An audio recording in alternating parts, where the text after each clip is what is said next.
Mail केलेलं आहे.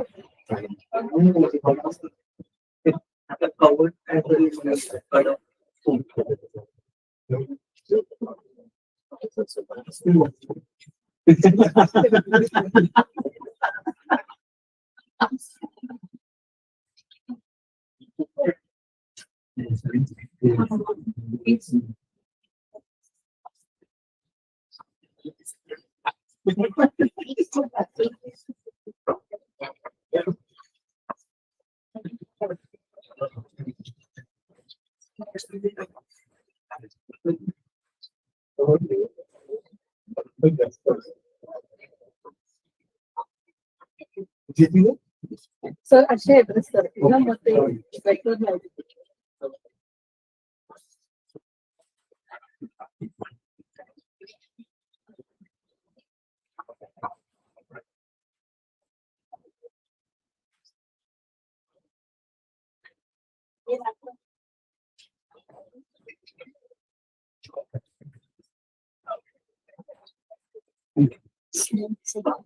I'll just give a welcome address, introductory speech, then see the time, do and 9:16.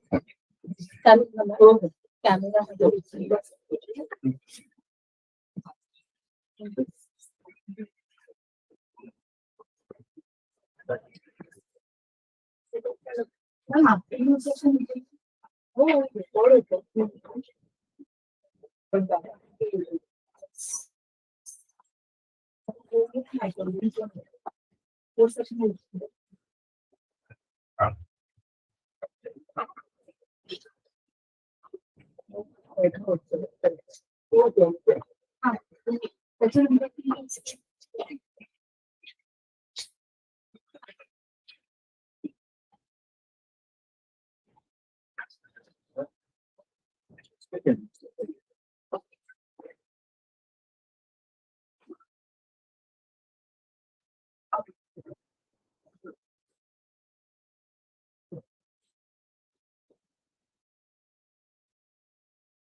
तेच म्हटलं ना.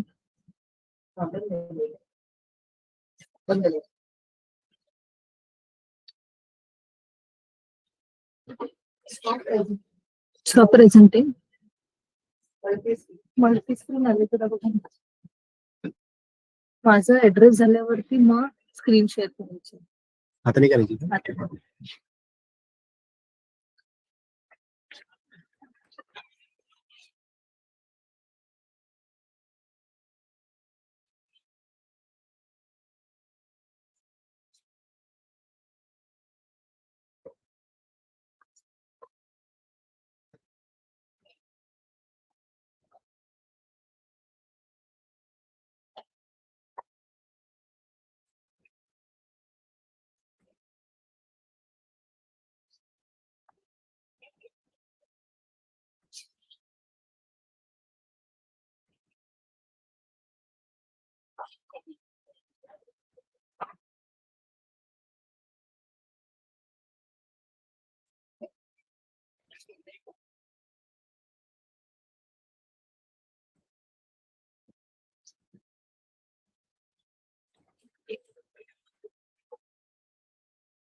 Yes, now.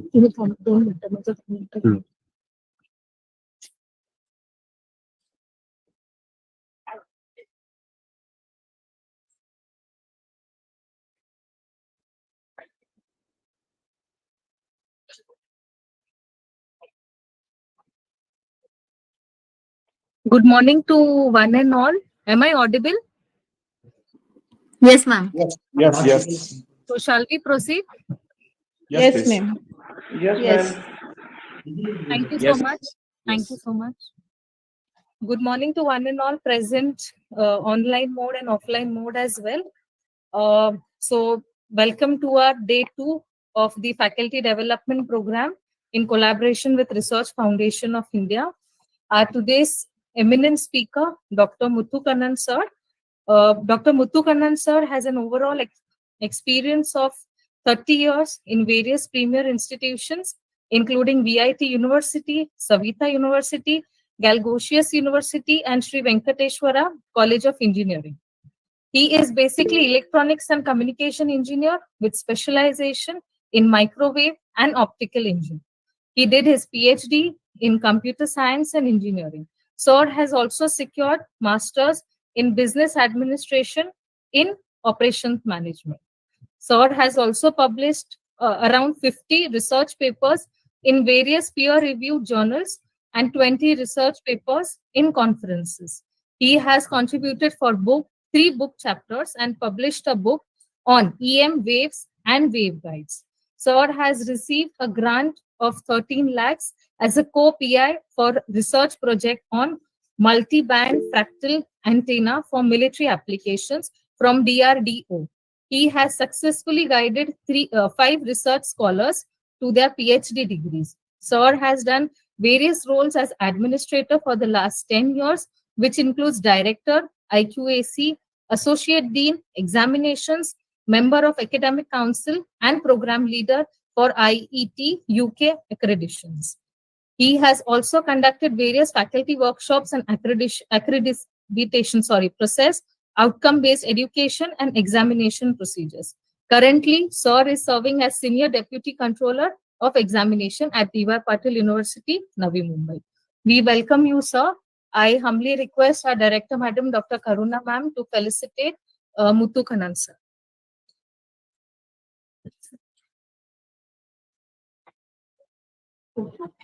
Thank you, sir. Thank you.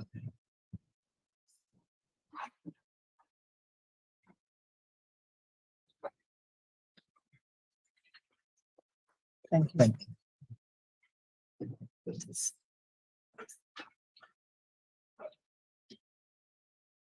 you. We'll start the session, and I request all the participants to please remain on mute mode. Please.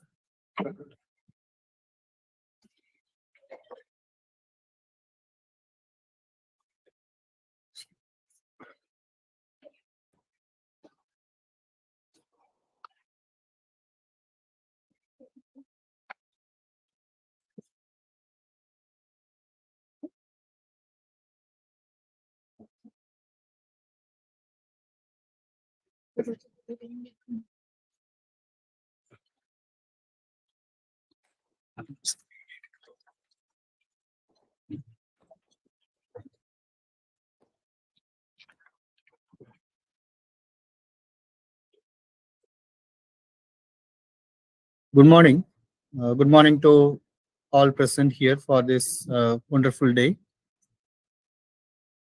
Today we are going to talk about that outcome-based education, so which is something relevant as of now. This outcome-based education has been in the picture in India for almost 10 years. It's not a very new concept, but with the NEP as announced that outcome-based education as one of its initiatives, now it's becoming a more significant now. And now everybody wants to know what it is. And as per that NAP policy, we have to implement it. And in most of the programs, whether it's in engineering or law or even in some medical and everywhere, now this has been now expected by NEP as well as the accreditation agencies. So we would like to just see some of the basic points here, because that outcome-based education is actually something we have to practice. It is not just we have to learn on just a few minutes or in 1 hour. So what I am going to tell you today is just an introduction part, and you can just experience it by just practicing it, and then you can able to just develop your own skills and ideas in this. So before we just proceed to that, we will just start with some small exercises for you, because I want that you have to do little bit of work so that you can just able to understand uh, in a better way. So I hope that already it's been announced that you have to bring your syllabus or your question papers and your lecture plans with you. I hope that all of you are having this. And all of you are having? Excuse me? Yes. Yes. Yes, okay.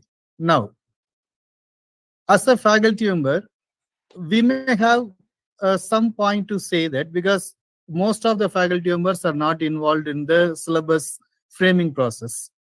But when you are teaching the course, you may be having that idea that, okay, this syllabus may be given in this way, or these topics may be added, or this topic is not relevant. So you will have so many such things. So I want you to just give you an opportunity now to just frame your syllabus for one small module, okay, because we have limited time, so we cannot just spend a lot of time on that. You just take one small module in any course what you are teaching, try to write down that syllabus what do you want. Maybe something is already existing, but you can write down that as what you want. And for that thing, for 1 or 2 classes, what is going to be your lecture plan, you write it. And then if you want to do any assessment, any questions, either in that classwork or you want to give any assignment, or from the same topic, if you want to ask any questions in that internal exams or in the university exams, then how that questions are to be. I am just leaving some 2 to 3 minutes for you. So you please try to do this exercise. You can just write down some syllabus for any small module which you want, and just write down the lecture plan for 1 or 2 classes or 1 or 2 sessions, and then try to give some assessment questions, any type of assessment. Okay, I'll give you some 2 minutes. You just try to do it quickly.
Okay, so have some syllabus now with you, some session plan with you, and some questions with you. Okay, just keep it. Okay, I'm not going to discuss anything. Just keep it with you.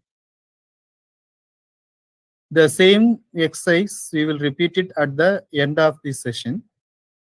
Then we will just see how it is going on. Okay, so now you just keep with you. I will just pass on to the next slide.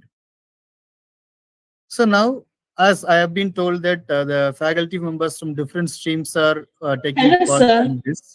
Yes, Please miss. share the PPT. Yes, yes, we will do that after that. Then share. You are not seeing that PPT? Excuse me. Yes, PPT is visible, sir. It's visible. Okay. Okay. Okay. Right.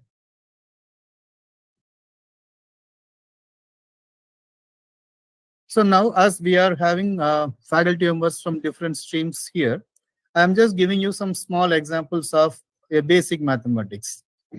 So now you read their situation one, a teacher is teaching one multiplication table to the students, just a multiplication table in normal school mathematics.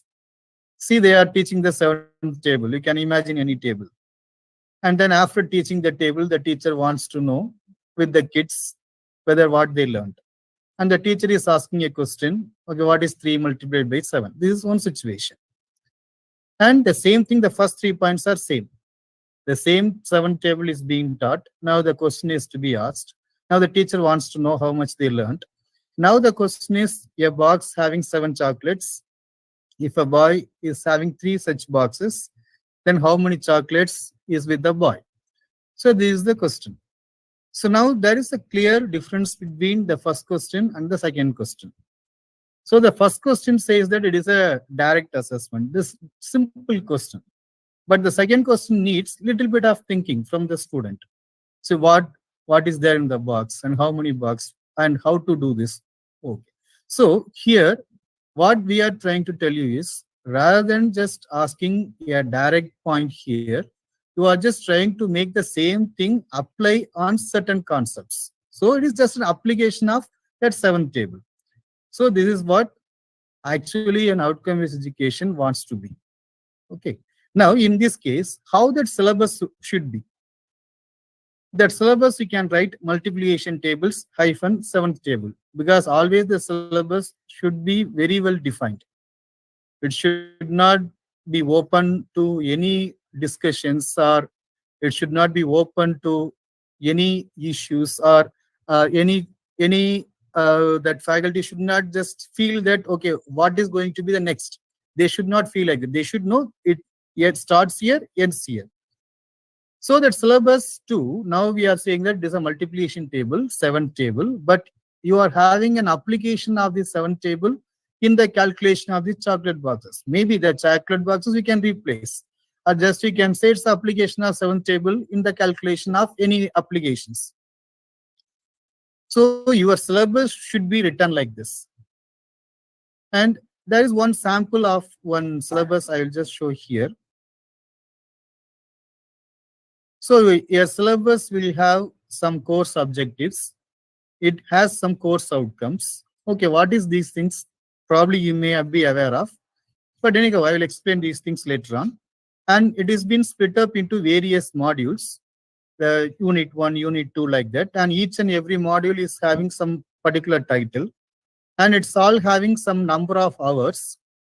And each and every unit is been assigned some COs. So your CO1 is assigned to this first unit, CO2 to second unit, like that. And you can just see the title, introduction, historical background, scope of operational research, features of operational research. So like that, in that introduction itself, we are giving the various topics. So what are all the topics which you have to give the introduction here? That's all been discussed. So like that, you need to have a very well defined syllabus in general.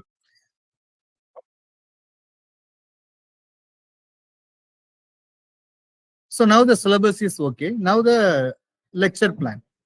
Even the lecture plan also, you will be just writing it's a table, 7 table explanation like that. But on the other hand, if you want to do the second option, then you will just write the table, that 7 table explanation, and then application of 7th table in a practical scenario.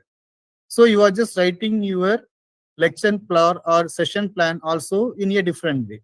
So your syllabus is being slightly different now. Your lecture plan is also slightly different now, which will lead to that kind of assessment. The assessment will also be little bit different now. There is a lecture plan also I'll just show just for an example. This is with respect to one engineering course. So here, if there is one law, there is one Ohm's law is there, probably everybody must have learned about it. Now, how you make the students to understand that? You can even go with some experiment. It is no need that a theoretical concept should be taught only in classroom. We can even go with one experiment. And nowadays we are having a lot of that mobile apps are there. So we can use one mobile app also for one another topic. And you can just conduct some concept where you will just have the students being split up into various groups and try to discuss about the plus and minus of one law.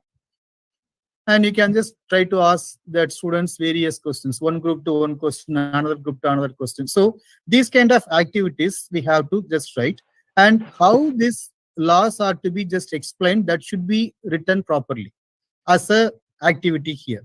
Where normally now that activity based learning is having a very important point nowadays, because that everywhere the students are not very keen in just attending their theoretical classes. Those issues are there. So we can able to make them get into that classes by doing these kind of activities, and these things you can include in your lecture plan also. And how that assessment is to be. And at assignment, I'm just asking.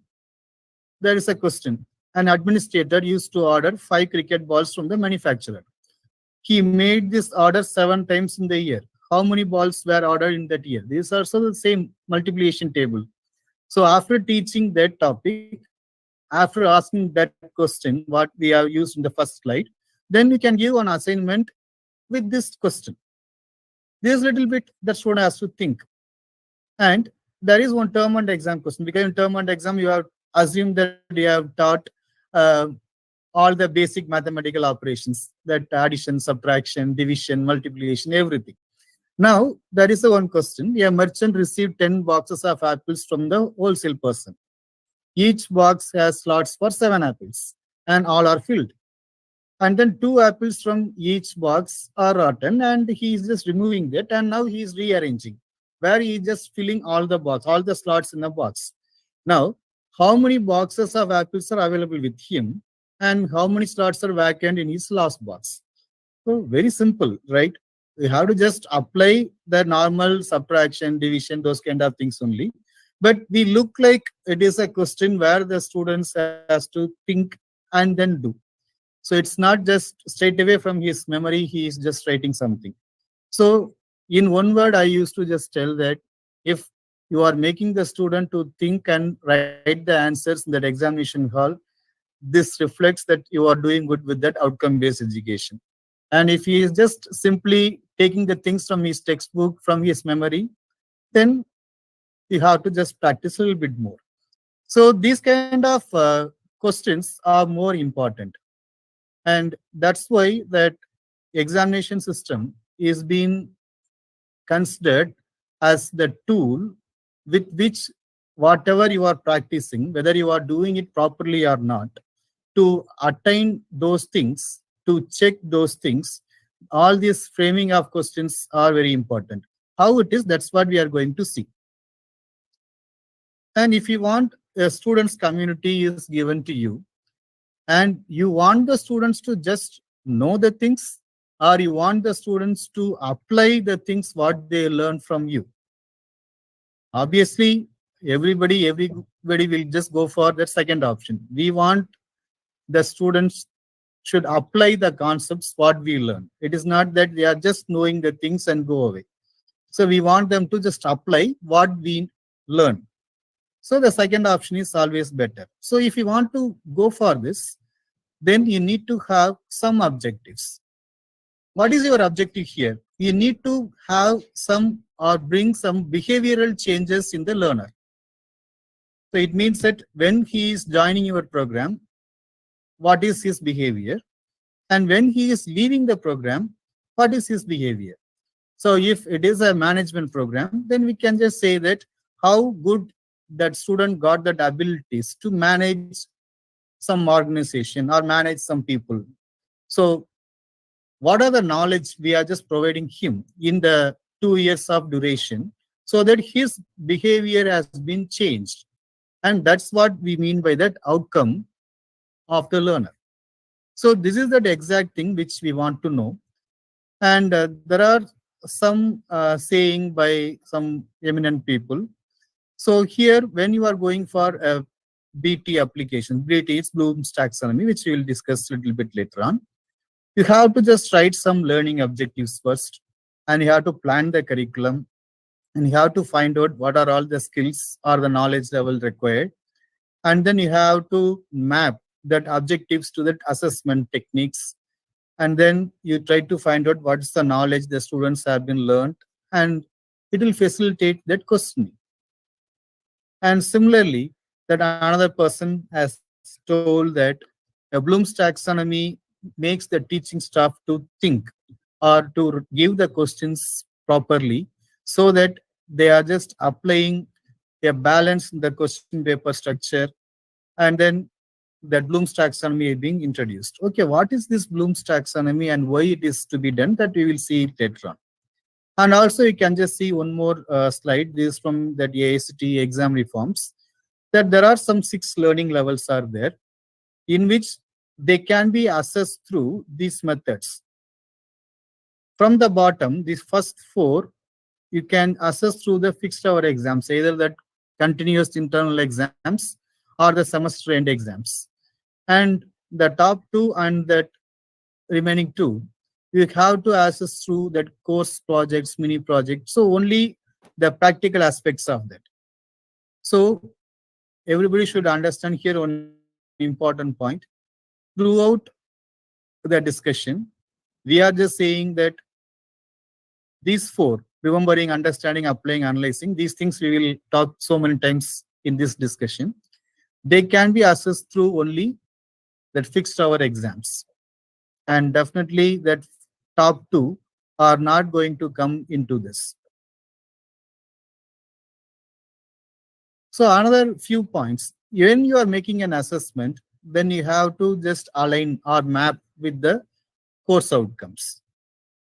And you have to just check whether the course outcomes are properly attained or not. And for that, whether you are giving the options to assess all those course outcomes or not. And what is the weightage you are given to assess that. And what are all the various methods. So you have to just understand all these points. And a sample which is for not to be, you just see these 2 where there is a red square is being given. Normally, you must be coming across a lot of these questions. And a question paper will have a question and Bloom's level and the mapping of course outcome and which unit or which CO they will give. So at least the last one is not required. At least that first 2 should be there. And see here, they are saying question is what are the styles of leadership? But they say that it is a L4. So L4, it is definitely not to be. And what are the skills needed to become successful entrepreneur? For L6, again, it is not practically possible. It is not that exact thing. So whenever some questions are being asked, we should not have this kind of inequalities there. How do you find out that these are all inequalities? That we will see in the remaining part of this. So now whatever we have seen so far is about just an introductory part. Okay, what we are going to study actually. So we will have a small gap for the discussion here. And if anybody wants any doubts or any points to clarify, you can just ask me now.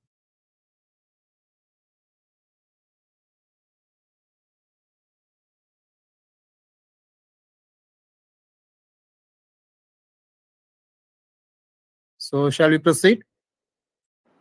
Yes, sir. Yes. Okay. The next part is about the domains of learning. So here we are just using the part as the Bloom's taxonomy level, which is being widely used. This Bloom's taxonomy that everybody is talking about only that knowledge domain nowadays, because the knowledge domain is what we are thinking that students are getting these skills or this knowledge only, and we are talking about how to test this. But actually, there are three types of learning domains are there: cognitive, affective, and psychomotor. Cognitive is knowledge based, and affective is called that attitude or how you are behaving with others. And psychomotor is skill. The skill means how physically you are going to do something. So your learning domains, which are related with all these three. I think this particular video we have already given. Sir? Yes. This one? Yes, sir. Okay.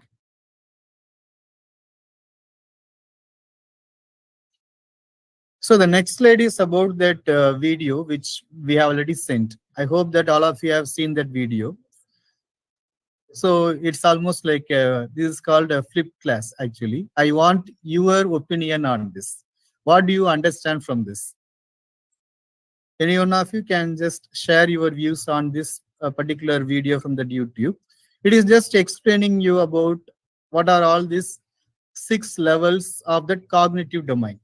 So we have seen here 3 domains are there, right? In that first one, cognitive, it is a knowledge base. This is what we generally say that we are happening in the classroom and we are testing with the question papers and all. So that's the important thing, and this video is for that only. So for the first 3.5 or 4 minutes, you must be discussing about that various options about one lemon. Okay, whether if you are just trying to understand what is this lemon, how it look like, what is the color, and how you are going to apply this lemon. So it is used for as a medicine, and even that creating part, we can just make a juice stall based on this. So these are all something which you have to try to understand with respect to this Bloom's level. So any comments or any doubts in this? No, sir. Okay, well, then we will just go ahead. So with this 3 Bloom's learning levels, the cognitive part is having that 6 steps. The first step is remembering, understanding, applying, analyzing, evaluating, and creating. Similarly, the affective domain, which is called attitude, is having receive, respond, value, organize personal value system, adopt behavior. And that psychomotor, it's about the skills. It's having that imitation, manipulation, develop precision, articulation, and naturalization. Here we just call them as some various steps from low level to higher level that we will see one by one now. And I hope that we have already given this particular document also. This is taken from internet only. So you can also just search and find. So this is giving you that examples and keywords what to be used. So it's just for your reference. But anyhow, we will just go ahead with this. And the cognitive domain is having that 6 levels, where the bottom one is called the remember, where you are just trying to remember about the basic facts. The next one is that understand, where you are just trying to explain about the various concepts here. And then you are having that apply. And the apply is you have to understand that whatever you remember and whatever you understand, you are going to apply. But you are not applying on already existing situations, already existing problems. You are going to apply it for new situations. So the word new is more important here. And analysis, where you are just having some problem is given to you and you are just going to just make into some different pieces and just try to find out what is exactly happening there and try to make some connections between those things. And the fifth one is evaluate. You are just trying to justify or you're just trying to understand how you are just going to have a discussion or decision on certain issues. And create is you are just trying to produce something original of your own. So create means it's something original, so which is not at all existing so far. So this is about your cognitive domain, and the understanding of this domain, cognitive domain, is more important with respect to your classroom work. And this affective domain, it is also applicable in certain way. The first one is about the receiving. The bottom one is receiving. It means that as a student or as a learner, now I am just talking, you are just trying to understand this. So you are now at the receiving level now. And if I ask you a question and you are just trying to respond to me, that is your next part, the next level, responding. And valuing, now I'm just asking you to, okay, you just find out, okay, what is this domain and what is this keyword? So you are just trying to just understand, or you are just trying to give that importance to those words or to the learning abilities what you had. That is your valuing of things. And then the next one is organizing. Okay, now after this class, now you may be just coming to certain point that, okay, what is being discussed first, what is next, what is next, and then you're trying to just make it in a specific order, so that you can just be able to understand that everything as a wholesome thing. That is organizing. And then the last one is that characterizing, that after getting all those inputs, how you are behaving, how your character is going to change or modify according to all these things. That is what we call as characterizing. So this affective domain is basically about how we are behaving by learning something, and what are all the various levels.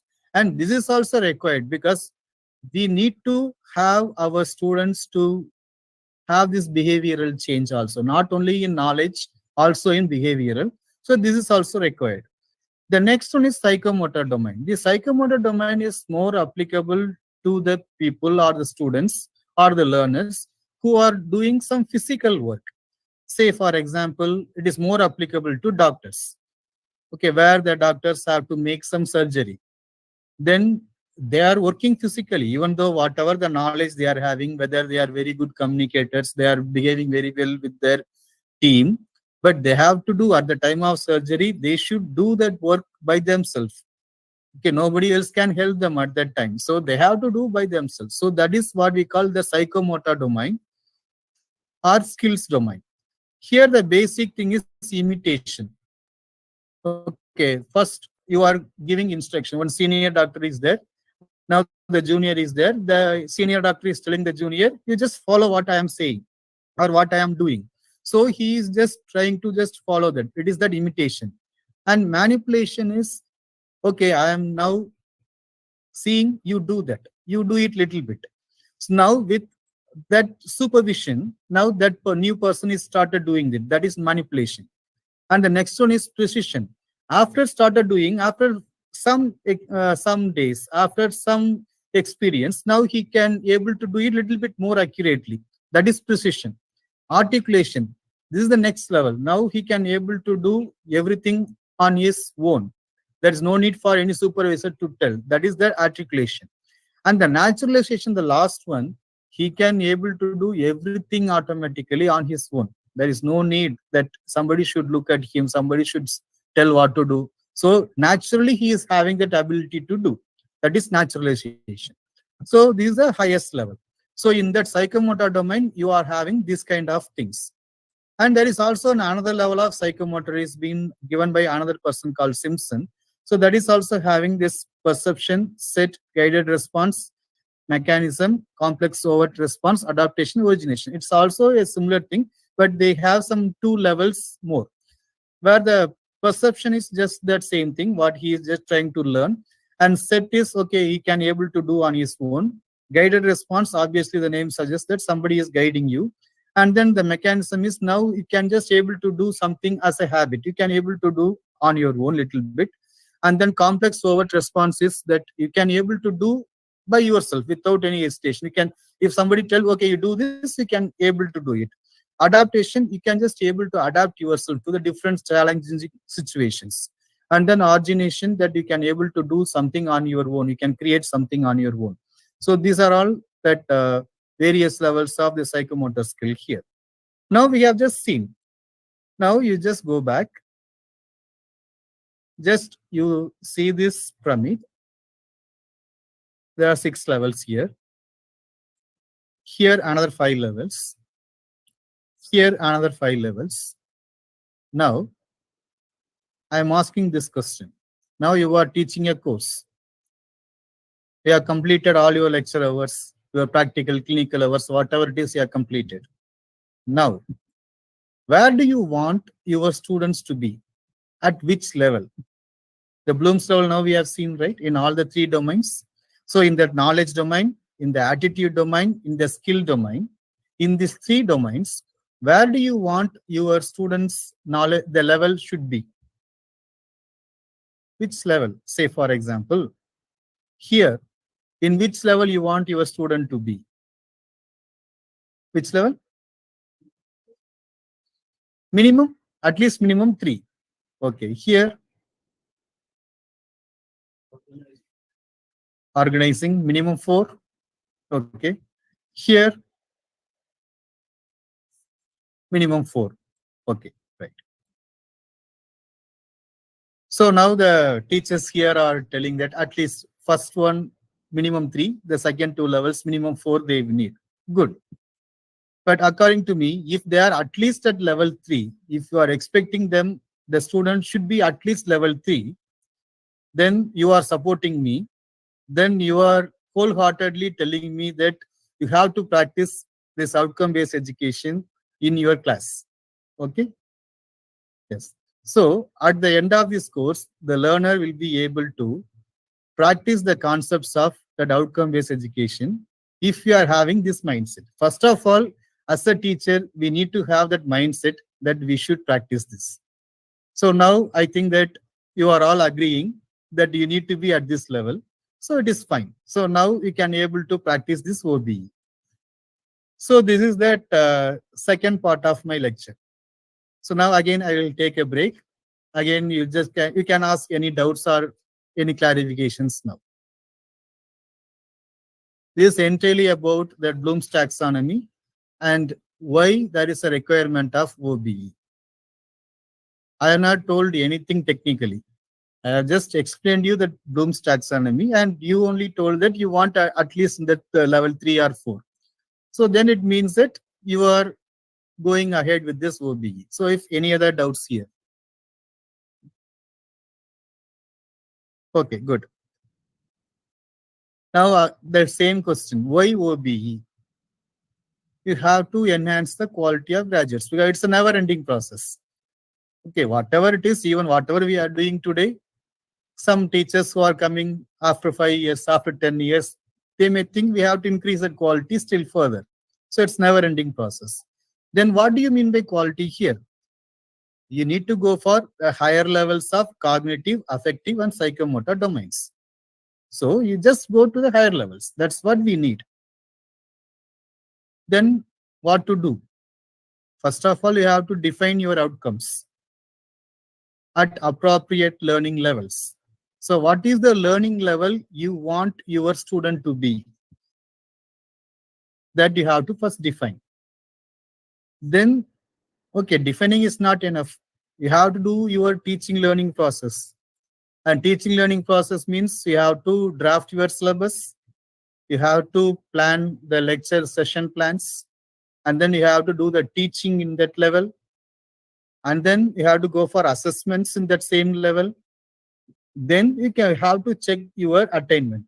How to check that attainment? By taking the marks of the students.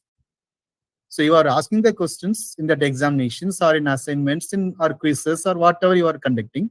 And then you are just going to find out what is the students are behaving, how they are getting the marks. Based on that, we will try to check whether the attainment are there or not. If the attainments are there, then you can just say that the students have been given that particular attributes. If it is not there, then there is something wrong. Somewhere something is wrong. Just go for the remedial measures and try to come back right from the beginning. So this is how we have to work with OBE. This slide gives you an overall picture of what is being generally being done. And nowadays this OBE has been just asked to be exercised and checking that attainment, everything in all the accreditations like NAC, NBA, everybody they are started asking this. So we have to know all these parts. how this OBE looks like, or what are the structure here. And normally there is a vision mission statement. This is for the university or for the college or for the school or for the department. You need to have a vision and mission statement. And all these vision mission statements must go hand in hand, because the university may have one vision and mission, but the school should also have a vision and mission. It should not have any other different kind of thing. And from that, you have to get PEOs, program educational objective. This means that why you are running this program, what is the purpose of running a program in your school.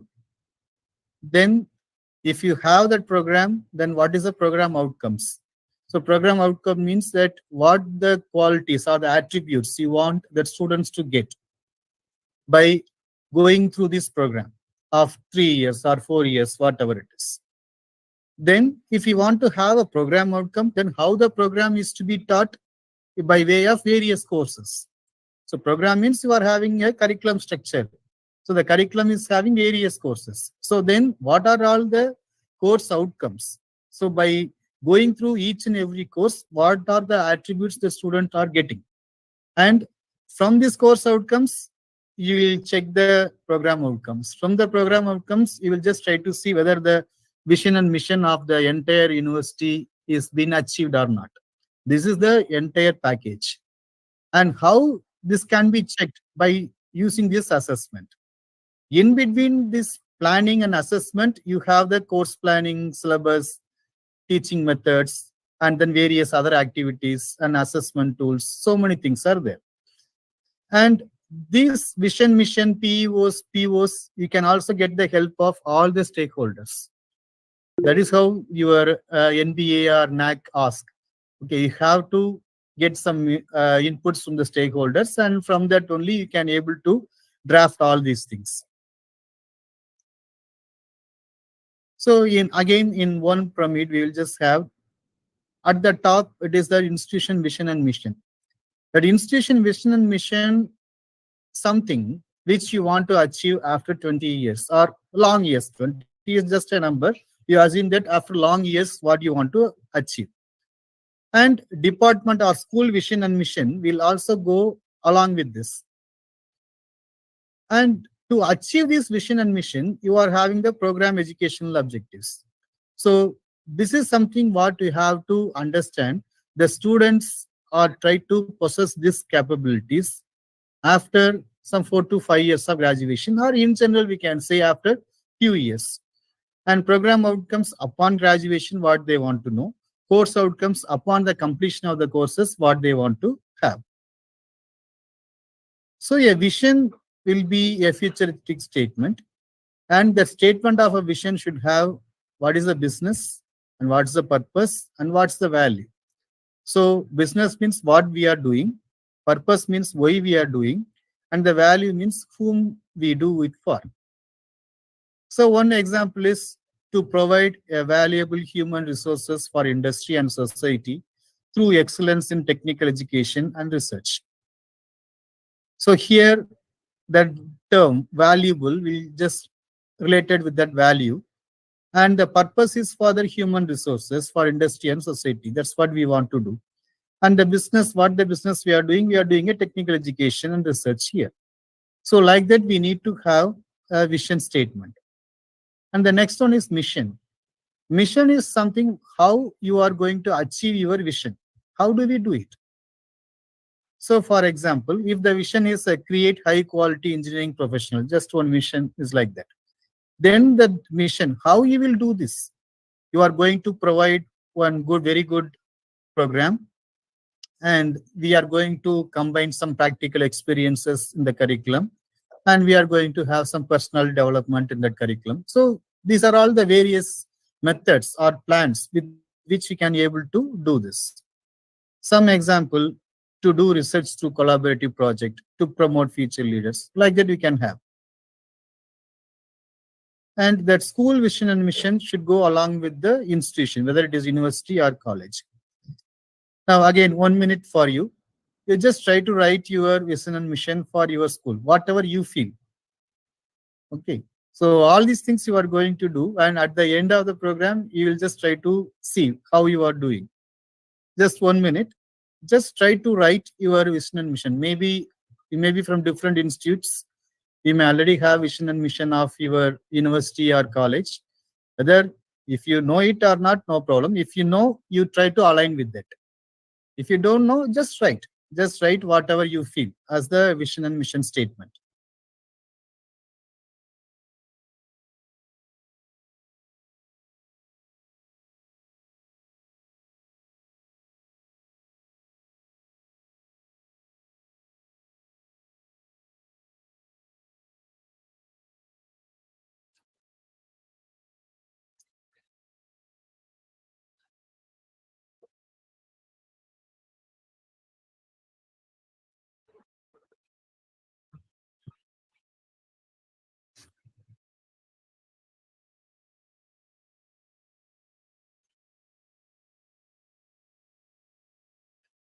Okay, it's good that only 1 or 2 lines. Okay, it's not a very big statements and all. Where vision is in 1 or 2 lines and mission should be in the discrete lines, 1, 2, 3, like that. You have to give the numbering and write.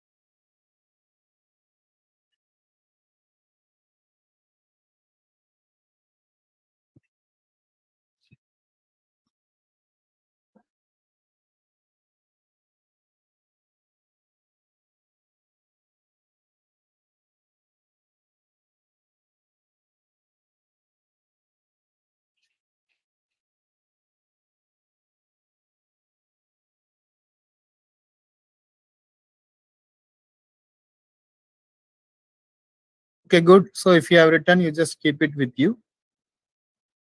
We'll go to the next part. The next one is about PEOs. As we already told, what do you want the attributes that students should possess in their career or after some few years of their graduation? The PEOs how to write. In the last 3 sentences, it is written. It must be specific to the program and it must be achievable. And it must be consistent with the mission statement. And again, the stakeholders, you have to get some inputs to formulate your PEOs. And the formulation of PEOs may be depending upon the preparation for the employment or higher studies. On the core competency, it should be there. Core competency of the program. And then breadth of knowledge. How you are just going to give breadth of knowledge in horizontally or vertically. And what's about that various other attributes required for becoming the student into a professional? That communication, the personality, and the presentation skills, those things. And always a professional means then you need to have a lifelong learning. So how you are going to do this? Some sample to train the students in the specialization of civil law. So there's one PEO. Okay, so you can have one PEO means this is for one entire program. Say, for example, there is a program of MBA. MBA, if it is operations management, or MBA in HR, or LLB. So if you are having these programs for that particular program, you are going to create an objective. Why you want to run this program? For that, you are just writing like this. And then to groom the students to work in multidisciplinary teams. And to encourage the students, they can pursue higher studies. So how you will be just giving that inputs in your curriculum or in your program to achieve this. That is more important. So you are just trying to write what is your PEO first. Then you are going to talk about what are the things coming into your curriculum. Similarly, you have to write your PEOs for respective program. You may be from different backgrounds and you take any one program which you know very well. And MBA means it's not only MBA with the specialization, MBA HR, MBA marketing, like that you take. And try to write down some PEOs. That PEOs may be some 3 statements, 4 statements, 5 statements. It depends upon what you want to achieve. And actually, as per the accreditation agencies, you have to have a mapping of PEOs with the mission statement also, like this.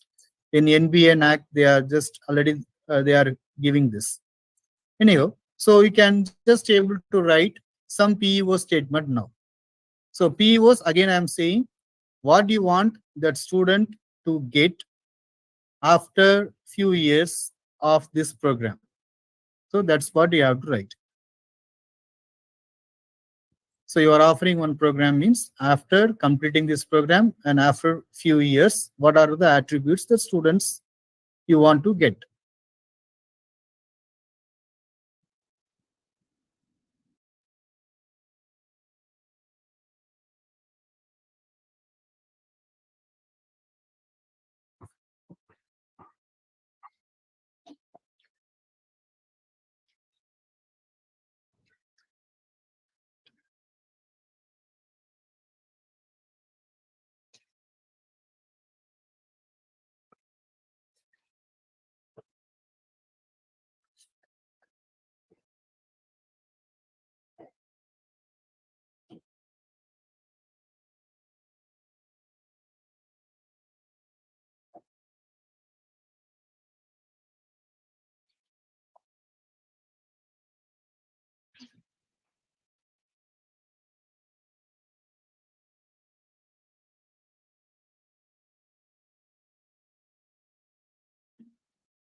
Okay, so again, you just keep it with you. Hope that you are having some PEO statements now. Some 3 to 5 statements is enough. The next part is program outcome. So now PEO is before the program you are writing this. Before the student starting the program, you are writing. Now the program is there. Program is completed. Now you want to know what are all the attributes that graduates are having at the time of graduation. So he is just completing that course, the program. When he is completing the program, then what he wants to know. That is what we call as the program outcome. The program outcome, you just see, this can be a knowledge, skills, attitude. From where it comes? It comes from the Bloom's taxonomy. That's why the Bloom's taxonomy is related with OBE. So that's why we just discussed a little bit on that before coming to this. So now, what is the knowledge kind of thing you want? What are the skills you want? What are the attitude you want? For that particular program you have selected. Actually, this is given by AICTE for engineering. As it is very well defined, we have just taken this. The first one, there are 12 program outcomes are given. So throughout that India, or this is actually from that Washington Accord. So even wherever that engineering programs are there, it will mostly coming under this program outcomes only. The first one is engineering knowledge. And actually there are some statements are there. Just for simplicity, I have not given that statement. I have given only the title. Engineering knowledge. And in bracket K3 means K is knowledge domain. It is at the 3rd level because it is in that apply level. So this engineering, you have to read that statement. It starts whether applying the mathematical knowledge, something like that, that statement will come. So from the statement, we will consider this. This is at the K3 level. Similarly, the next one about the problem analysis, it is at K4 level. And then the design and development of solutions, again K4 level. And then conduct investigations of complex problems at the K5 level. And modern tool usage, K3, K5, K6. Where you can also do some creative thing using your modern tools. Because this is coming in the practical part, because the students are doing something with the tools. These first 5 are coming in the knowledge domain. And the 6th one, the engineer and the society. How that student is behaving with the society. That is the valuing part, so A3. And then the seventh one is about the environment and sustainability. That is on the response side, A2. And ethics is A3. And individual and teamwork is again A3. Communication is A3. A3 means it is in that affective domain, the second level. And project management and finance, again A3 level. Lifelong learning, A2. So here, with respect to engineering program, that only the first two levels are given in the program outcome. Maybe the skills, because engineers are not expected to do some physical work, so it is not been given here. Even though, don't confuse with the normal practical laboratory work and the skill level of a person. Both are a little bit different. So what are the conclusions from you are having here?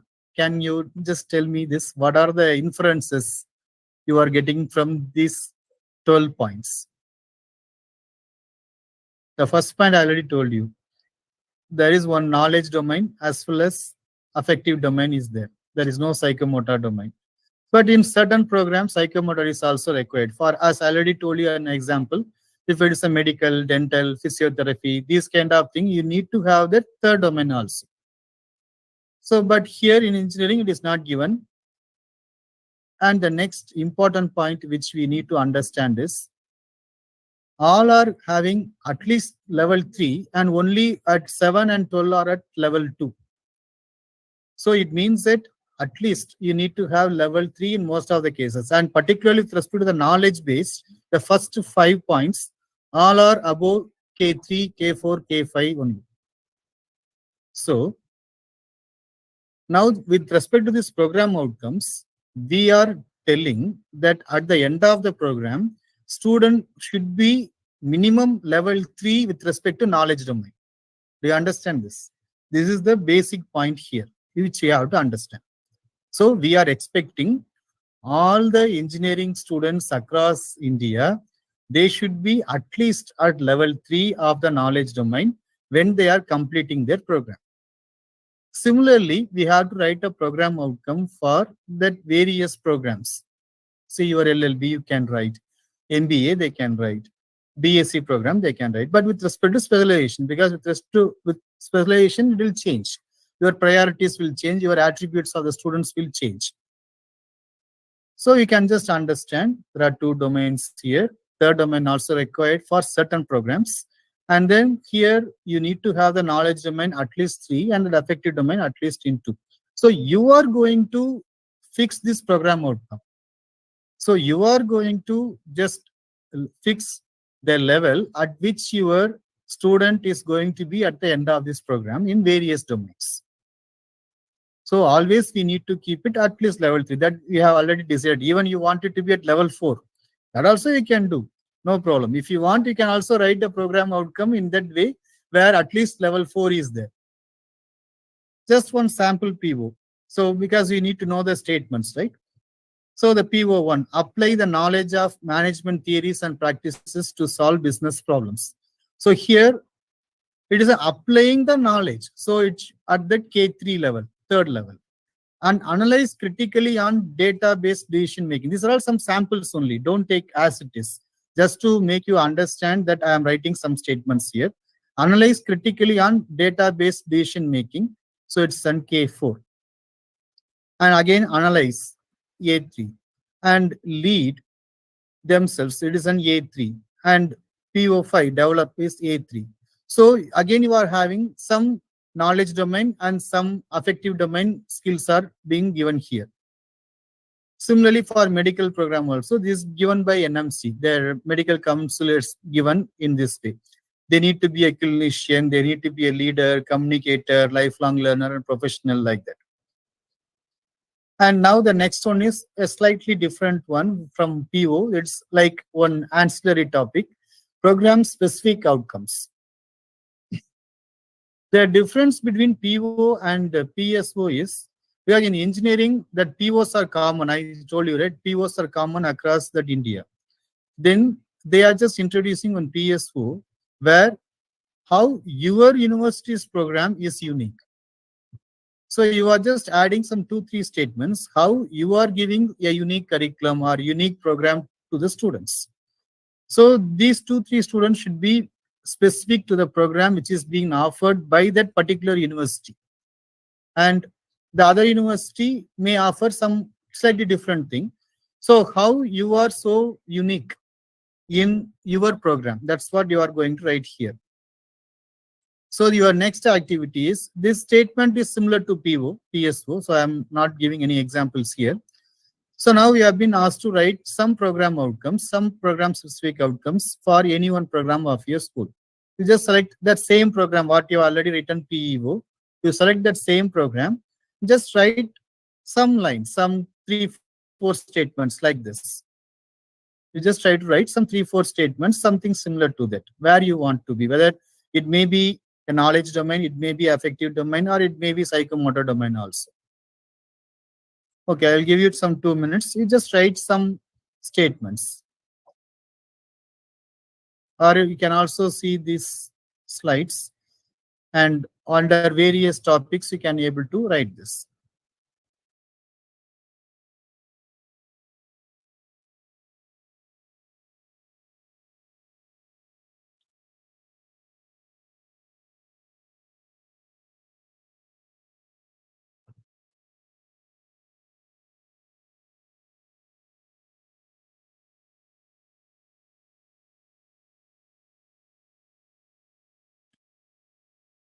If any doubts, please inform us.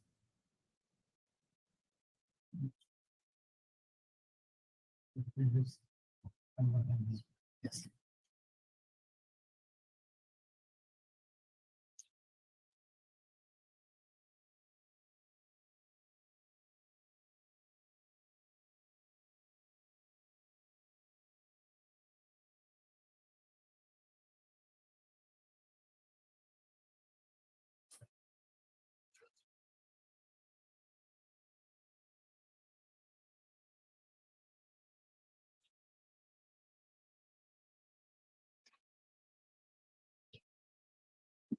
Actually, here at the top of this, you have to write this line. At the end of the program, the students or the learners will be able to. So please write that. At the top of the program, at the end of the program, the learner will be able to. Just write this statement and just give the answer for this statement. At the end of the program or at the completion of the program, the learner will be able to. At the completion of the program, the learner will be able to. Just write it at the top and then say PO1, PO2, PO3 like that. So as it ends with 2, you have to start with the verb. And that verb will be an verb from the Bloom's taxonomy level. So that's why that already the handout we are given, right? So that handout we can make use of it.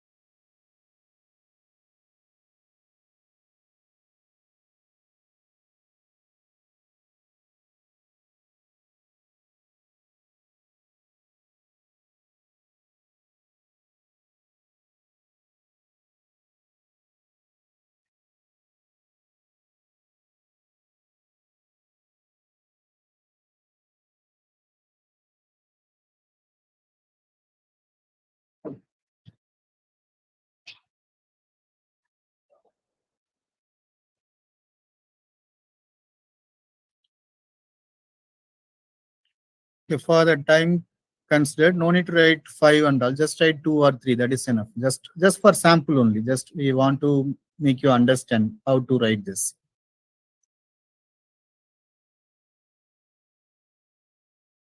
Okay, so we will go to the next one.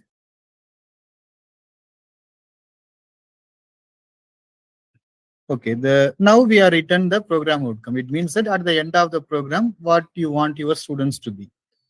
Now, how the program is offered as different courses. So now all these courses should have the course outcomes. So it means that at the end of the course, what your student want to be. So at the completion of the course, the student will be able to. Now you write this line. And what are all the knowledge, skills, attitude you want the students to have. Again, the 3 levels of Bloom's taxonomy. Again, it depends upon the program, depends upon the course. So now you are going to write that same similar statement in these 3 levels. So here, that important point is you have to decide on number of course outcomes you want. You decide which domain you need. Whether knowledge domain, of course, it is required. Whether you need that attitude, whether you need psychomotor, that you decide. The next, which level of course outcomes you want, that you decide. And you have to remember one important point here. Which level of course outcome you are deciding, that same level, you need to have your syllabus, your lecture plan, your assessment, everything. You remember that first we have shown you one syllabus. In that syllabus, we have just written at each and every unit what is that CO and what is the course outcome. Everything we have written. And so you need to just understand that CO level now. And you know now very well that all program outcomes are at least level 3 in the knowledge domain. So here, if you want to just map these two, PO and CO, then your CO should be also at level 3. So now you have already told that you want your student to be at minimum 3 or 4 level. So now you have to implement it. How you want going to implement? You are going to now write this course outcomes now. So after writing the course outcomes, you are going to frame that syllabus. Actually, it's a course objectives, then syllabus, then course outcomes. This is the flow. But anyhow, we will just go with respect to time, we will just go with this now itself. So you just try to write this course outcomes where you will be just having some points I am giving you. The questions, I already told you lecture plan should be the same level. Similarly, the questions should also be in that same level.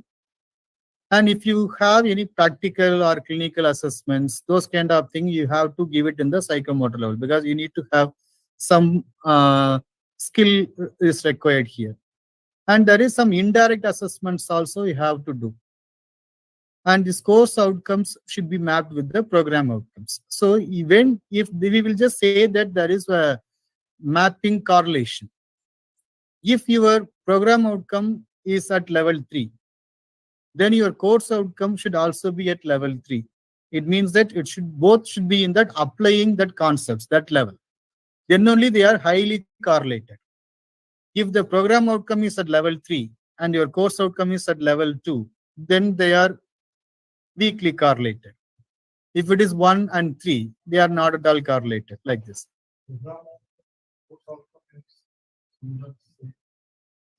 Yeah, program has been split up into various courses.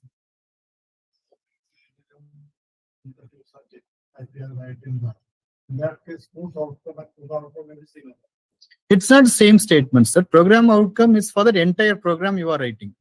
That program is split up into various courses, and each and every course will have some 4 or 5 course outcomes. We have that course outcomes related with that syllabus.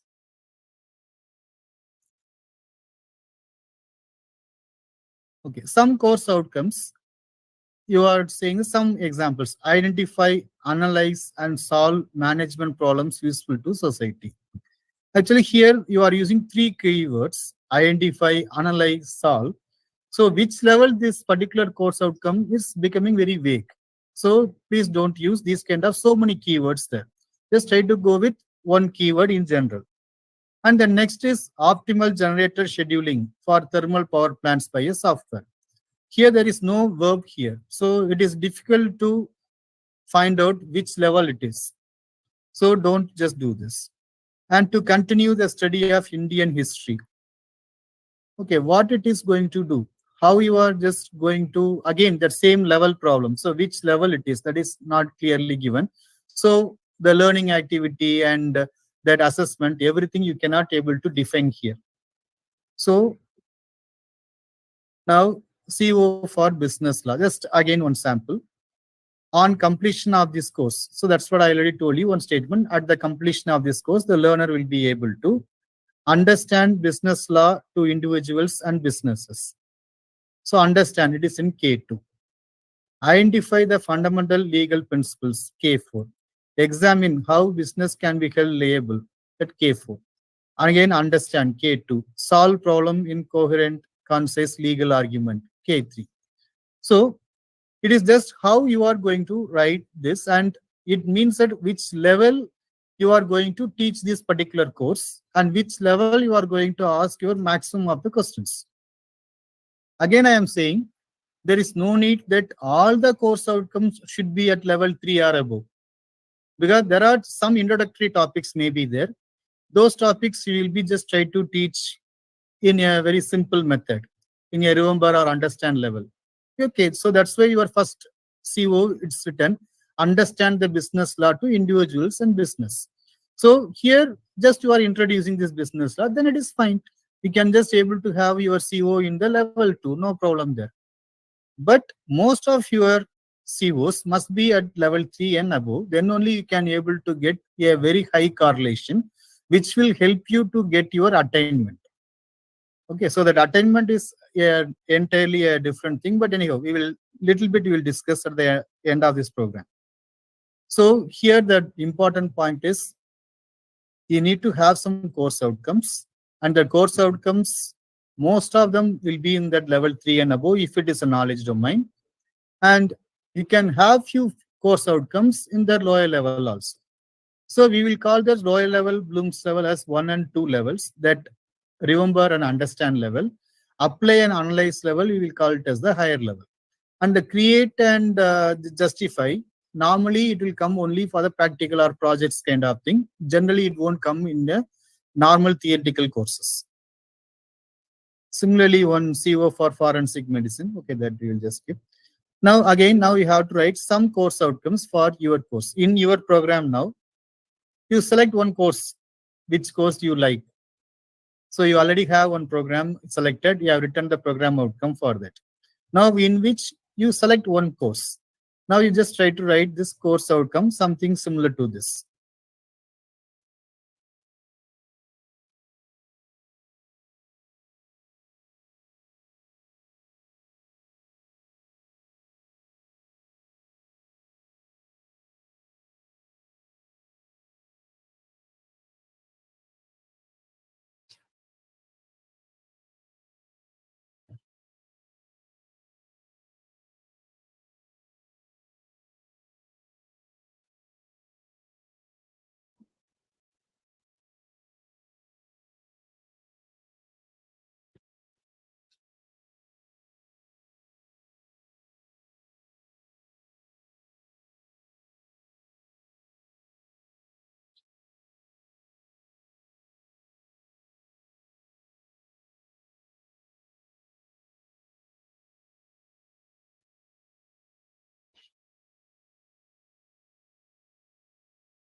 Yes.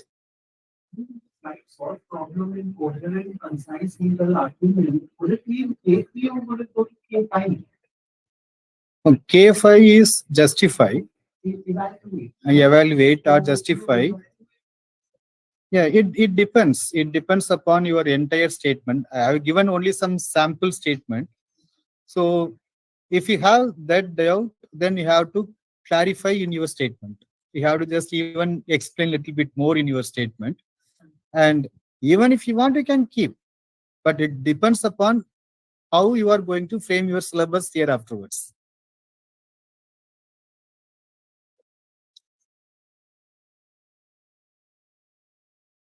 Okay, so it's done.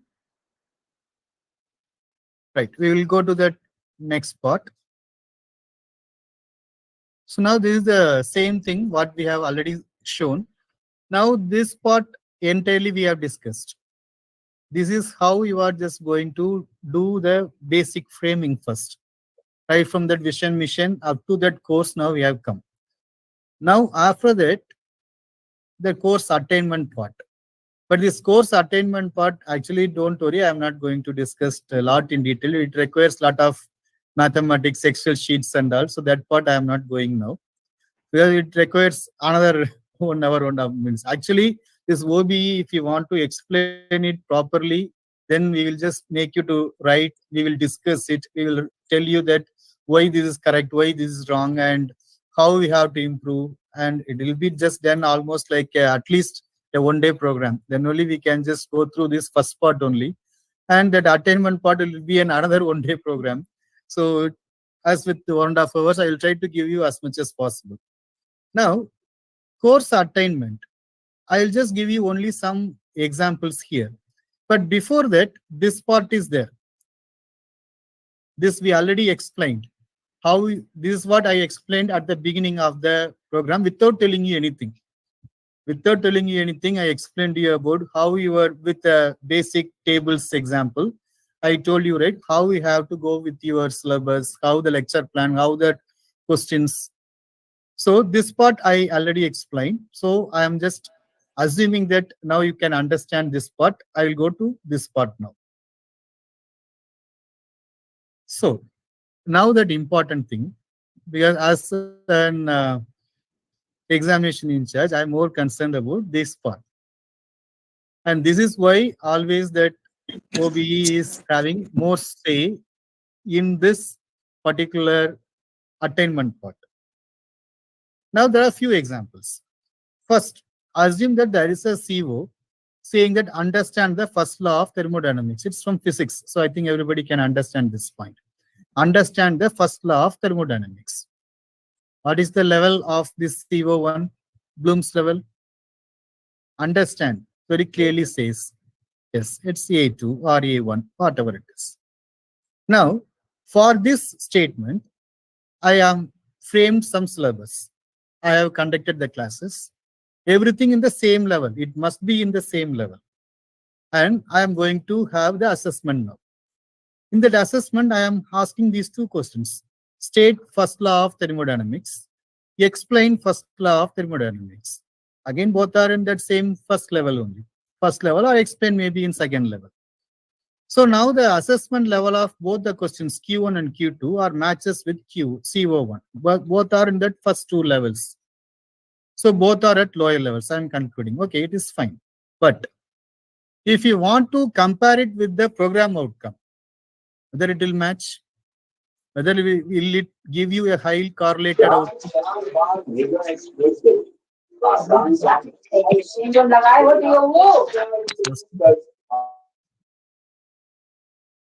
I request the participants to please mute themselves.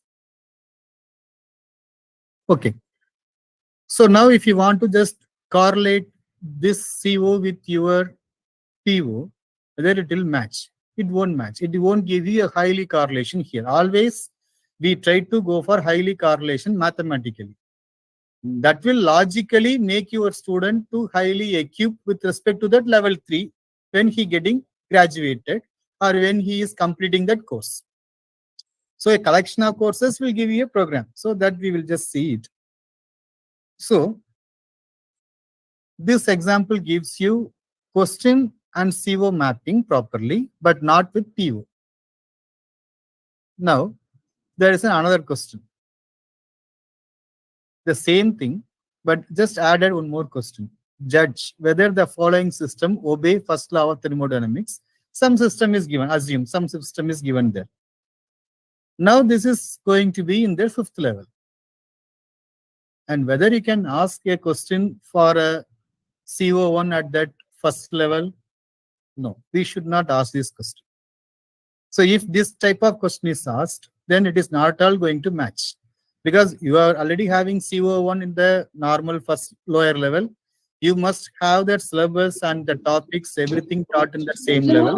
So you cannot just do an assessment in a very high level. That is practically not at all possible, and we should not do this. So why I'm saying is there will be somebody to match with that PO at the higher level. They will ask this question, right? If this question may match with PO, but it is not going to serve the purpose because you are not having your syllabus or CO in that level. Then how it will be? Okay. Now there is one more example. This is having one CO describe mixed proportionating techniques for field application. Something I think it is from some civil background. To just consider this, whatever it is. Actually, I told you, right, there are some statements that are given for that engineering in that program outcome. This is the statement actually. This engineering knowledge is having this statement. Apply the knowledge of mathematics, science, engineering fundamentals, and an engineering specialization to the solution of complex engineering problems. This is the statement. And this statement starts with apply the knowledge of mathematics. So it is in the level 3. Apply level 3. And here this CO is in which level? Describe. It's the second level. So the question you are asking this is briefly describe various methods. So now this question and the CO are mapping. Both are in that second level. But it won't map with the PO. The PO is at level 3, so it is a weakly correlation only now. So the same thing has been just explained in this particular slide. So I will just skip this. Now I'm changing this question. Now the same CO, same PO. Now the question is, there is one company is now going to do some elevated expressway. Now they are having some elements to attain this kind of the pressure in this many days and design a mix for this. So something, even though even I don't understand this question, but anyhow, you can understand that it is something on one design. So where this concept of that question asked on certain design, so it will be just going to be with the CO and PO are aligned now. Okay, so can you just understand this? CO and PO are aligned now. So this question is at that level 3, and this CO is also at level 3. This PO is also level 3. So this is the ideal case. But whether it will happen all the time, that's what we have to think, and we need to do it. But in general, what is happening is CO, as you know, that only if that POs are already in the higher level, when we write down that COs, we will write that COs in the higher level. But what we normally do is we will ask question like this. This question is in level 2. So we will just say that to highly correlate with PO, because POs, we always need to have it at the high level only. We cannot write POs in the lower level. So you are writing POs at the higher level. And to map with that PO, we used to write COs also in the higher level. That also, it's just writing, we will write. But what is practically happening in your class? That syllabus framing, the lecture plans, and the lectures, and that classwork or that assignments, internal test, and the university exam, whether all are coming in that same level, that is a big question mark. So normally people will just try to go with this type of question, and it will give you a very weak correlation level only. But that attainment part, how it's been mathematically done, that is a different story. But this won't logically, if you want to say, this is not properly done, and this is a common method where we can see in so many places. So to avoid it, what we should do, we have to get that question also in a higher level. But to just imagine the level of students if you are asking this, where you are teaching in that lower level but asking questions in the higher level, it's not practically possible. So obviously, if you want to get this ideal case, then you need to have everything in the higher level. So everything, your PO, your CO, your syllabus, lecture plan, and questions. Everything should be in that higher level. So like this one mapping is there. This also from that NBA that this kind of mapping is to be done.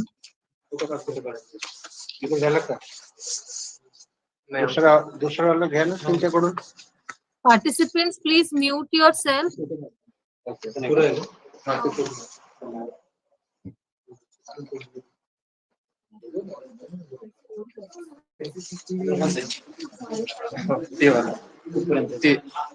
I request RFI to please mute all participants. So that next activity is now you are being asked to prepare a question paper for this. So you are already having one small module, right? And already you are having one program outcome. Already you are having a course outcome. Now with respect to this course outcome, you assume that now you have to write some syllabus now. So before going to the question, you write one syllabus for one small module. For one CO you write. Well, we don't have time, so you'll just write that for only one CO, one small piece of syllabus, and try to write how do you go for your lecture plan for that, and then how do you go for your question paper. Okay, that you will do. So now here you have to consider your Bloom's level. Here you have to consider that CO mapping, everything. I will give you some examples, some simple examples.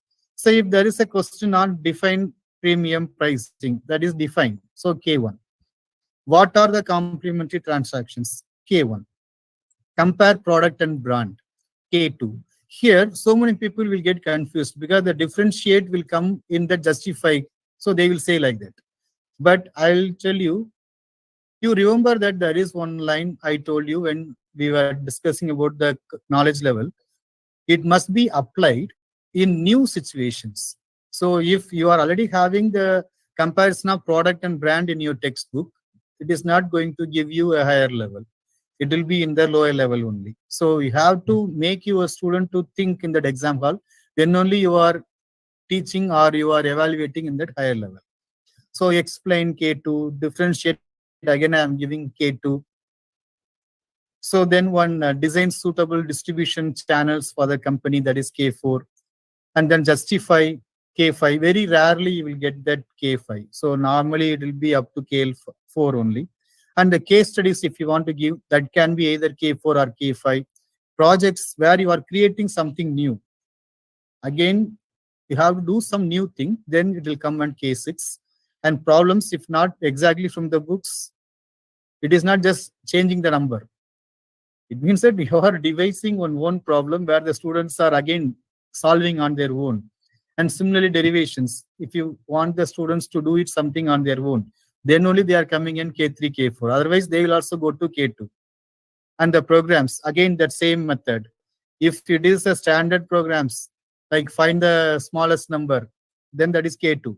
But if you are doing the student to think and write his own logic, and then you are getting a program, then it is going to be K3, K4. And we already told there are certain COs maybe at the lower level. So how to classify this? Normally we consider that entire courses in a program can be classified as a basic courses and application level courses. A basic course means where you are giving the introduction about so many things which are required for the program. And that application level thing means where you are just going to just apply what they learned in that basic courses into your new things. Or in some other words, we can say that the first 1 or 2 years, we can consider them as the basic courses. And the next 2 years, 3 years of program, we can consider them as the higher level thing. So this is my perception. Maybe that in universities or with respect to program, we can change this percentage. If there is a basic level course, we can have a 40% of the questions or the COs in K1 and K2 level. And 60% maybe in K3 and K4 level. And for application level courses, it may be 20% in K1 and K2 and 80% in K3 and K4. This is entirely my perception. It just depends upon your entire program and there are depending upon so many other factors and your courses. Some courses may be entirely into that basic or fundamental thing, but Even though the courses are fundamental courses, you can able to write that CO in the higher level, and you can able to teach them in the higher level. You can able to assess them in the higher level. That is possible. And this learning activities, we have already given you this particular papers to you. Take some this one. So here, whatever that for this particular learning activities, whatever you can able to do in this particular level, we can note it down. So it will help you when you are doing that various assessment methods in your classwork. Okay. So now this is your entire thing. Now you just refer your syllabus. You have already done your syllabus, right? Now you refer that syllabus. Now apply the concepts what you have learned during this session. Now try to do some modifications. And again, I want you to check your previous lecture plan, what you have written. And teaching methodology also you can add if you want. That I told you, right? There are some quizzes you can include. You can add some mobile app there. And flipped classes you can add. So like something, some teaching methodology also you can add, because in lecture plan teaching methodology should be there. It's already done, sir. And when I prepare question paper, then I can modify something from syllabus or not. Yes, actually before you begin in teaching of that, then you have to do these things. But syllabus, it should be approved by various boards, right? That should be done. But you have to think, see, if you are going to teach in the next forthcoming July, August, now itself you think what to do and how to do the changes there, and you get appropriate approvals from the relevant bodies. Okay, so now what the syllabus already you are having, you do the necessary changes as per that application of the concepts what you have learned. Similarly, prepare the lecture plan, and then you frame that questions also. So this is the last activity. Almost we are at the end of the thing. So we will just give you just 5 minutes just to go through this. Now you refer your previous syllabus, what you have written at the beginning of this.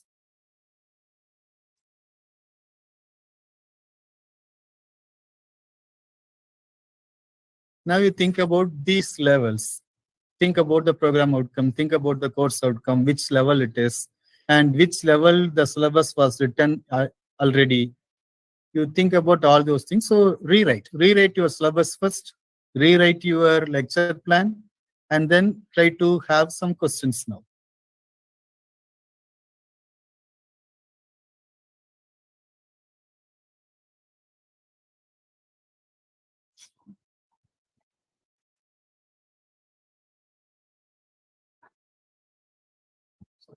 Yes. I would want to know from you. That, there is a direct type of things we can teach. And with the Facebook concept that we will describe at Facebook. Now everything in the garage and their up-to-date requests and may not be available in Facebook. Right? But Facebook is prescribed. Now the cases are coming every day. So many Correct. things new and new interpretation also. Can those cases be given Yes. in the question? Yes. Yes. So why do we are taught them in the Correct. Sir, now the entire concept, what we are trying to tell you, the same thing you are asking. Sir, Actually, that, yes. Actually, we are still saying that don't go with only what textbook says. The concepts which are given by the textbooks should be applied in certain problems. And we have to go with the assessment only in that way. That is the basic concept of this outcome-based education. Those assignment questions are to be given at the end of the topic. Sir, questions are not predefined. Even there are so many people will just say that question banks are to be used in so many places. I personally don't go with any question bank. If you are going with question bank, you can't ask application-based questions. Even if you have any application-based question in that question bank, that question is already known to everyone. So that is not a new question. Where your student will think, they will again, the teacher will give you some notes for that. The students will memorize and write. So if they are writing from the memorize, then it is again level 1 and 2 only. It's not level 3 or 4. We personally, giving some clear pattern or something, maybe justified. Yes, yes. Then we assignment questions. Mm. That is taken as a basis for setting the Correct, correct. Yes. In this process, Yes, sir. Actually, we have, that's what I am telling, sir. It is not just only in that university exam we have to do. We have to do everything in that entire process, right? From syllabus, what you are teaching, what you are asking, the few questions in the classwork, and then assignment, internal exams, then university exam. So everywhere it should come in that same method. You cannot do it straight away only in university exam. But then students will think that all the questions asked in that internal different and now it is different. So we have to practice the students. We have to tell the students that it will be like this. Then what will happen is, even the students will also interact a lot in the class. First point. They won't simply sit. Your class will be very lively. The second point, they can able to understand that the questions are not going to be from the textbooks. So they won't try to memorize, but they should read.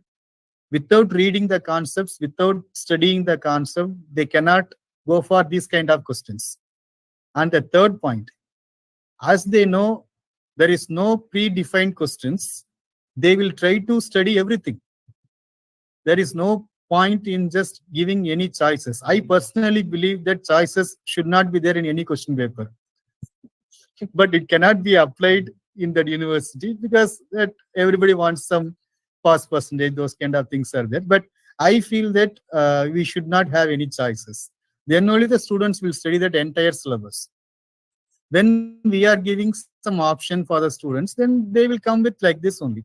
And they will, when we are saying that some 20 marks choice we are giving, then the students will study only for 60 marks. He thinks that, okay, 20 marks choice is there. So I will just study 3 units. That is enough for me out of 5 units. So from 3 units, I can score some good marks. So if we think like that, students will think one step ahead. shall we call the Facebook as a reference book only or? Yes. Yes. Nowadays it is a reference book only. Yes. Shall we get textbook? That is something which is the for paper setting purpose. Correct, correct. If you for reference book, then it is wide open to say that. Correct. Yes, yes. Guidance for this. Yes. From your. Yes, sir. And even in law, there are so many cases throughout India, and there are so many peculiar cases, and you can ask so many questions. Correct. Each and everything is a new dimension and new methodology and new law, and even laws are being framed based on some cases. So, correct. And nowadays the cyber laws and all coming up. So many things are law. There is a lot of potential to implement this. Yes. Correct. Declare as a bad acts and rules to indicate proof of this. So you cannot frame the picture. Correct. Outside the bad acts and rules.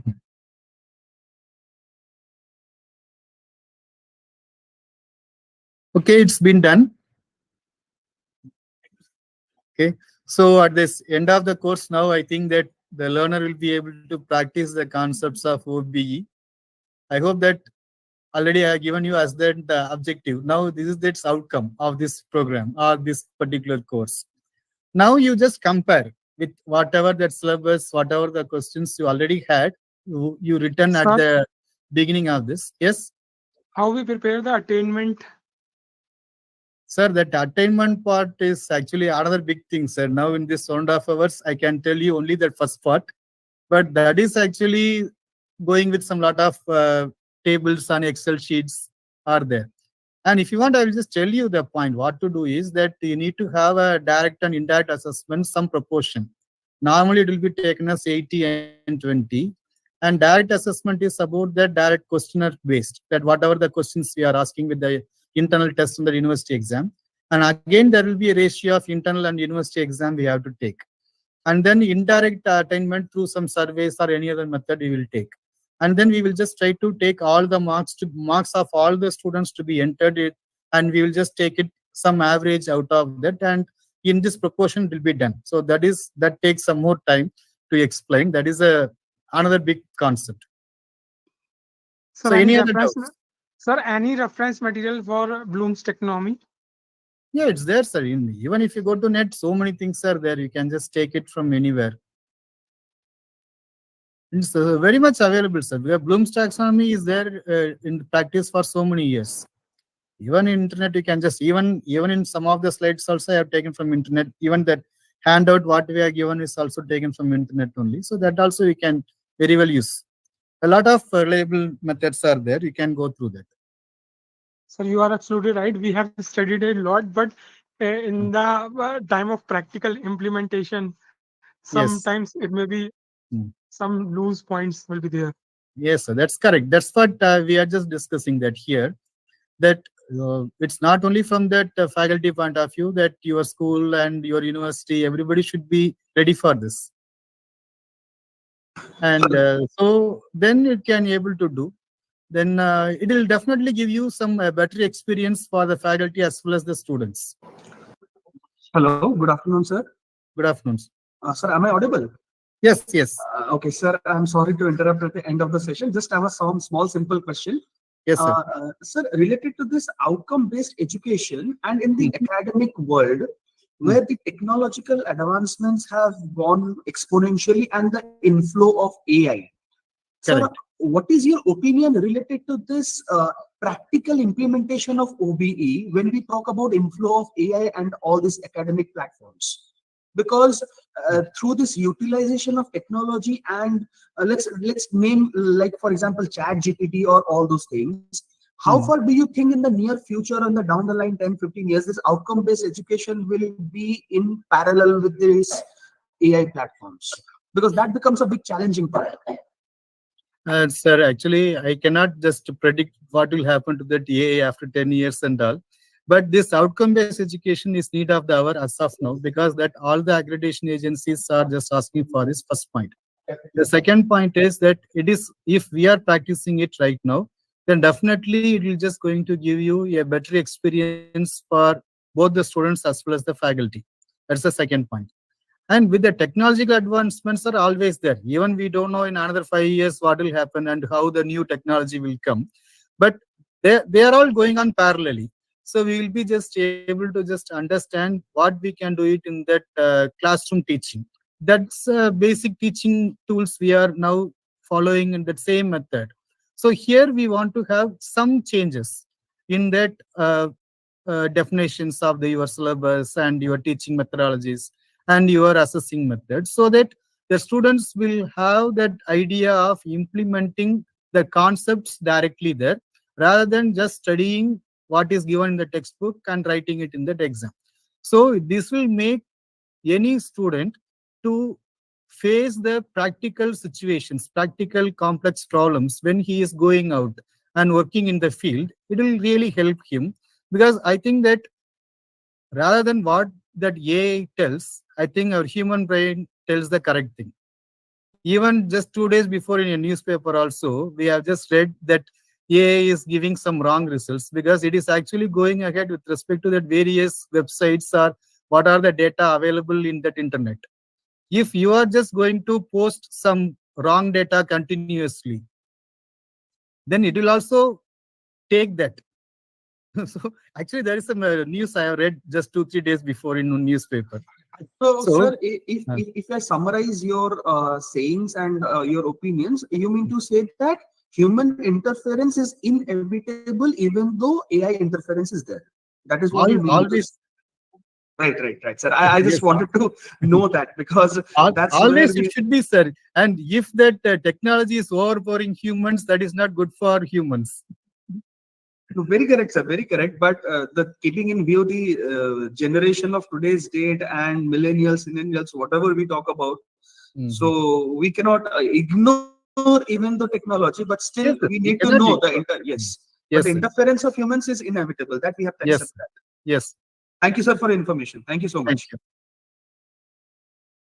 Okay, any other clarifications?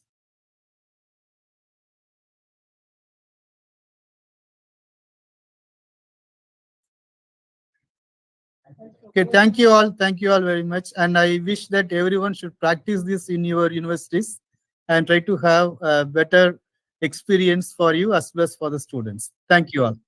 Thank you, sir. Yes, sure, sir. Thank you so much.